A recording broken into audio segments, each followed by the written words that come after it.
Salut tout le monde. Moi c'est Cécé. Moi c'est Zonzon. Moi c'est Petit Lu. Et moi c'est la Cess. Alors on est les tutrices de Spécis, donc la spé soins infirmiers, et on va vous présenter notre futur métier.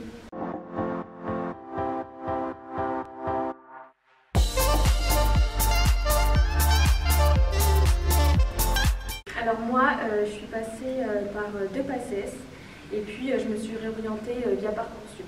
Au cœur du métier d'inf. Je dirais que c'est la prise en charge des personnes dans leur globalité, que ça soit au niveau des soins purement on va dire sur prescription médicale, les piqûres de chambres implantables, les prises de sang, etc. La distribution des traitements, ou aussi plus au niveau du relationnel avec les personnes. Où travaillez-vous? Alors on ne travaille pas uniquement à l'hôpital, on peut travailler dans plusieurs structures différentes, que ce soit du public, du privé. On peut travailler également dans les structures médico-sociales, dans tous les milieux scolaires. C'est assez mixte comme métier. On travaille seul ou en équipe? Alors du coup, on ne travaille pas du tout seul, on est toujours en binôme avec une aide-soignante. C'est un métier qui est très pluridisciplinaire, donc on peut travailler avec le kiné, avec l'assistante sociale, avec la diététicienne et j'en passe, parce qu'il y en a encore beaucoup, avec le médecin aussi principalement.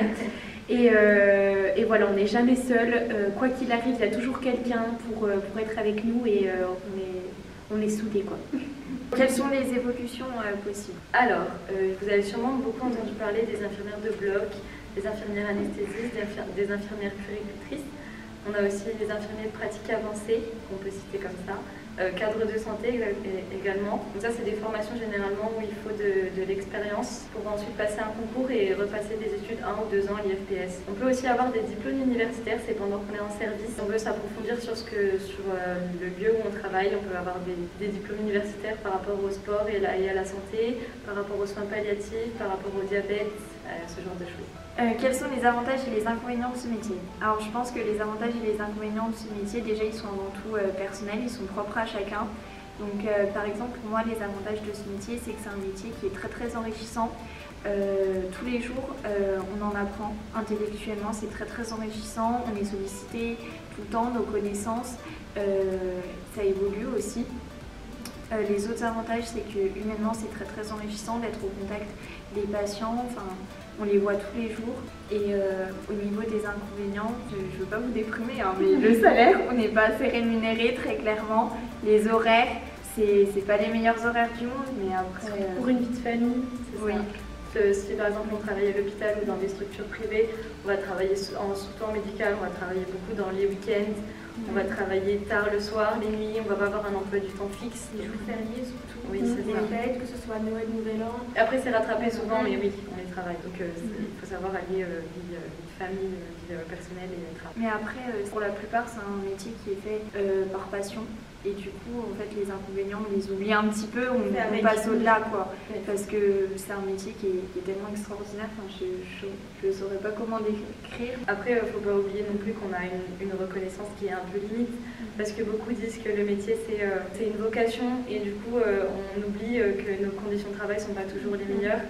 Donc ça, c'est un truc à garder si on veut être infirmier, c'est garder en tête que malgré le fait que ça soit sûrement une vocation, il faut quand même faire valoir ses droits. Combien d'heures hebdomadaires? Alors, quand quelqu'un travaille à 100%, ça va être du 35 heures par semaine. Après, on a aussi des 12 heures. On peut travailler également en 12 heures ou de nuit. Donc, si on travaille en 12 heures, on aura plus de repos dans la semaine et de nuit. Quelles sont les qualités requises pour être infirmière? Pour moi, il faut vraiment de la patience, puisque en fait, chacun est différent. Il faut prendre le rythme de vie du patient ou de la patiente. Pour moi, je dirais que ça serait la curiosité et la vigilance. Parce qu'on n'applique pas bêtement les prescriptions du médecin, on ne fait pas les choses bêtement, il y a un vrai raisonnement derrière, on se questionne, c'est de la curiosité, il faut perpétuellement se questionner pourquoi on fait ça, pourquoi, dans quel but. Et il faut être vigilant aussi parce que des fois il peut y avoir des erreurs, enfin, l'humain n'est pas infaillible, donc la vigilance et de rigueur dans ce métier. Moi je dirais la force mentale, c'est un métier où il faut prendre vachement de recul, on voit des choses en service assez dures, et puis c'est un métier où il faut se donner vraiment, c'est savoir faire la part des choses aussi en rentrant le soir chez soi, donc c'est quelque chose qu'on doit savoir faire personnellement, parce qu'en fait on voit des choses difficiles dans la vie et il ne faut pas toujours projeter sur son vie à la maison. Et il faut aussi être profondément bienveillant, je pense, parce qu'on va être dans des situations compliquées et souvent l'être humain dans des des situations compliquées, ils se retrouvent à parler d'une manière un peu difficile et puis il faut savoir faire la part des choses comme on l'a dit et savoir être bienveillant avec les autres qui nous entourent, autant que ce soit les patients que nos collègues, que nos futurs étudiants parce que ça fait partie de notre travail de prendre en compte les étudiants. Et il faut être de futurs professionnels qui forment bien les futurs infirmiers. Les études à Besançon, une journée type. Alors, il faut savoir qu'à l'IFPS de Besançon, en tout cas, il n'y a pas vraiment de journée type. On fait 35 heures par semaine, 8h30, 17h, mais il n'y a pas de journée type. Enfin, on n'a pas telle matière à telle heure, telle matière à telle heure, comme au lycée. Après, on a des manières de fonctionner qui sont un peu similaires d'une semaine à une autre. On a des cours en amphi, en promotion complète. On a des cours et des PD en petits groupes. On a aussi des TP, on a des séances de simulation et aussi à cause de la crise Covid, et puis je pense que c'est quelque chose qui va rester, on a pas mal de cours en distanciel sur Moodle. Alors, un stage, comment ça s'organise? Alors du coup, les stages, déjà il faut savoir que c'est pas nous qui choisissons nos propres stages, c'est l'école qui nous les impose puisqu'on a un certain chemin à faire en fait. On a des stages de courte durée comme des stages de longue durée, des soins de suite et de réadaptation et aussi en psy. Voilà. Et donc du coup, la plupart du temps, on a des rendez-vous avec nos cadres. En fait, ça va nous permettre de faire des recherches sur les pathologies cibles du stage, donc ne pas arriver en fait les mains vides tout simplement au stage. Et tout le long du stage, faire ses preuves, montrer qu'on est là et qu'on travaille et qu'on veut évoluer aussi. Et puis donc par exemple, là en deuxième année, on a 20 semaines de stage, c'est réparti en 10 semaines et 10 semaines.